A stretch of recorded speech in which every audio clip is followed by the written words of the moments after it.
হজ উমরা করার সামর্থ্য নেই, কিন্তু স্বপ্নে দেখেছি আমি হজের সকল কর্মকাণ্ড সম্পন্ন করেছি, অর্থাৎ যেভাবে হজ করতে হয় সব করেছি। এটা কি ভালো কিছুর লক্ষণ কিনা? না, এটা কোনো বুজুর্গের বিশেষ কোনো লক্ষণ না।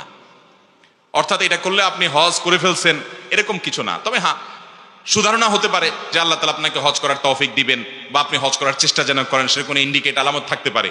এটার মানে আপনি এটা মনে করেন না যে আপনার হজ করার সওয়াব আপনি পেয়ে গেছেন। স্বপ্নে দেখলে, কোনো ভালো কাজ করতে দেখলে ওই কাজের সওয়াবও হয় না, আর কোনো গুনাহের কাজ স্বপ্নে করতে দেখলে ওটা কোনো গুনাহ হয় না। স্বপ্নে কি দেখেন না দেখেন ওটার উপর ভিত্তি করে কোনো সওয়াব বা গুনাহ লেখা হয় না। অতিরিক্ত ফেসবুক ব্যবহার, পর্নোগ্রাফি দেখা, বেশি সময় মোবাইল টিপা, এগুলো থেকে নিজে এবং নিজের শিশুকে রক্ষা করার উপায় জানাবেন। দেখুন, এটা একটা ব্যাধি। এই ব্যাধিতে আমরা বেশিরভাগ মানুষই আক্রান্ত, ঠিক না বে ঠিক?